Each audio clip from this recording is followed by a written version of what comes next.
ఇవాళ పక్క రాష్ట్రం ఆంధ్రప్రదేశ్ రాష్ట్రం మనకంటే తక్కువ జనాభా 5 కోట్ల పైన, కానీ బడ్జెట్ చూస్తే మన లెక్కనే ఉన్నది. వాళ్ళు కేంద్రం దగ్గర పోయిండ్రు, తెచ్చుకున్నారు. ఆనాడు కేసీఆర్ గారు కేంద్రంతో గొడవ పెట్టుకొని కేంద్రం ఇచ్చేది నాకెందుకని చెప్పి అహంకారంగా పోతే ఏం జరిగిందో మనం చూసినాం. కానీ ఇవాళ పక్క రాష్ట్రం కేంద్ర ప్రభుత్వ సహకారంతో ఎట్లా ముందుకు పోతుందో చూడండి. తెలంగాణ ఎట్లా దురదృష్టవంతులు అయినరో, ఆంధ్రప్రదేశ్ ఎట్లా అదృష్టవంతులైనో మనకు కళ్ళ కనబడతాను.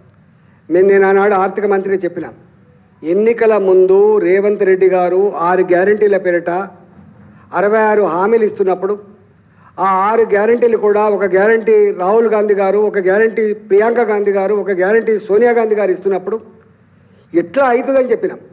ఏ బట్టి విక్రమార్క గారైతే శాసనసభలో ఆనాడు ప్రతిపక్ష నాయకుడిగా ఉండి మొత్తం అప్పుల ఊబిలో కూరుకపోతుందని చెప్పి భావించిండ్రో, ప్రచారం చేసిండ్రో, అప్పుల కుంపటని చెప్పి భావించిండ్రో, మరి మీరే మాట్లాడినరు శాసనసభలో. మరి అలాంటి అప్పుల కుప్పగా మారిన రాష్ట్రంలో ఏం ధైర్యంతో, ఏ నమ్మకంతో మీరు ఇన్ని హామీలు ఇచ్చిండ్రు? ఏం చెప్పిండు రేవంత్ రెడ్డి ఎన్నికల ముందు? మనసుంటే మార్గం ఉంటుందని చెప్పిండు. కడుపు కట్టుకొని ఒక సంవత్సరం కష్టపడితే 40,000 కోట్ల రూపాయలకు బిషాది కాదన్నాడు. రైతాంగ రుణాన్ని కట్టగలిగి రైతు రుణమాఫీ చేయగలిగే సత్తా నీకు ఉందని చెప్పి అడిగితే ఉంటుందా? ఎందుకుండదు? మీకు ఏమరక? నేను కాంగ్రెస్ పార్టీ నాయకుడు చెప్తున్నా, 40,000 కోట్ల రూపాయలు ఒక సంవత్సరం కడుపు కట్టుకుంటే వస్తాయి. రైతు రుణమాఫీని ఒకటే సంవత్సరం చేస్తా అని చెప్పిండు. మేము నీ మొత్తం మాటలు ఎన్నికల ముందు మేము మాట్లాడినప్పుడు, మీరు దానికి ఎదురుదాడి చేసినప్పుడు మాట్లాడిన మాటలన్నీ కూడా తప్పకుండా ఇలా మళ్ళీ మీడియాలో పెడతాం. తెలంగాణ ప్రజలారా, 2024 ఎన్నికల ముందు రేవంత్ రెడ్డి గారు మాట్లాడిన మాటలు, ఇవాళ మాట్లాడుతున్న మాటలు మీరు తప్పకుండా ఆలోచించేయమని చెప్పి కోరుతున్నాం. కానీ తెలంగాణ ప్రజలకు భారతీయ జనతా పార్టీకి ఒక హామీ ఇస్తున్నాం, బాధ్యత కలిగినటువంటి పార్టీగా ఒక హామీ ఇస్తున్నాం. ఇవాళ రాష్ట్రాలు దివాలా తీస్తున్నప్పుడు కేంద్రం సంతోషంగా ఉండదు. రాష్ట్రాల అభివృద్ధిలోనే దేశ అభివృద్ధి ముడిపడి ఉందని నమ్మేటువంటి నాయకుడు నరేంద్ర మోడీ గారు. కాబట్టి తెలంగాణకు గాయమైన, ఆంధ్రప్రదేశ్ గాయమైన, బీహార్కి గాయమైన, ఇవాళ గాయమైనట్టు లెక్క. కాబట్టి ఇవాళ మీ అనుభవాలేమి, మీ బుద్ధిహీనత, నీకు ప్రజల మీద ప్రేమ కంటే కూడా నీ సంపాదన మీద, నీ అభివృద్ధి మీద ప్రేమ ఉంది. కాబట్టి ఇవాళ తెలంగాణను మీరు ఇట్లా చూపించే ప్రయత్నం చేయకండి. ఇవాళ ఇప్పటికే 3-4 ఏళ్ళు అవుతుంది గ్రామ పంచాయతీలలో పనిచేసిన వాళ్ళకు బిల్లులు లేవు.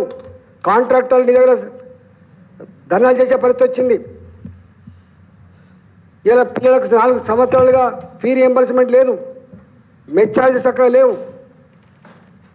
ఇవాళ నీకు కావాల్సింది సుందరాంగుల యొక్క పోటీలు కాదు, చేసుకో, మాకే అభ్యంతరం లేదు. కానీ వీటి మీద దృష్టి పెట్టు.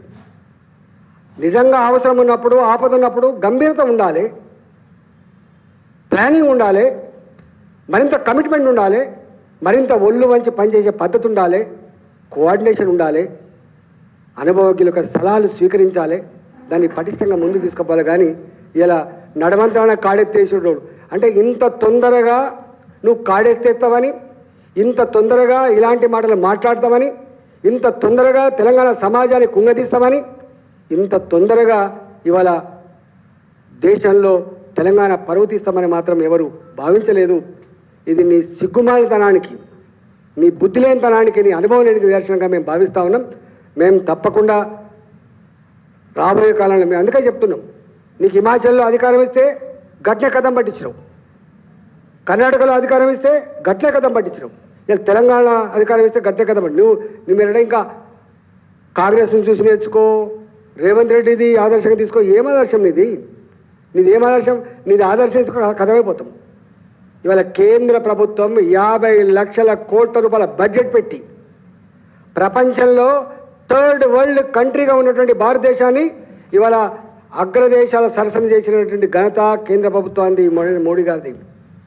11వ ఆర్థిక వ్యవస్థగా ఉంటే 5వ ఆర్థిక వ్యవస్థగా తీర్చిదిద్దిన ఘనత మోడీ గారిది. రేపు 3వ ఆర్థిక వ్యవస్థగా ఎదగాలని చెప్పి కళ్ళగంటున్నది మోడీ గారి సర్కార్. ఇలా మోడీ గారు ధైర్యానికి ప్రతీక. మోడీ గారు ప్రజానీకాన్ని నడిపించడంలో, దేశాన్ని పురోగమింపజేయడంలో, ప్రపంచ చిత్రపటం మీద దేశాన్ని నిలపడంలో వారు చేస్తున్న కృషి ఏంది, ఇలా నువ్వు చేస్తున్న పని ఏంది? గింత దరిద్రం ఉంటుందా?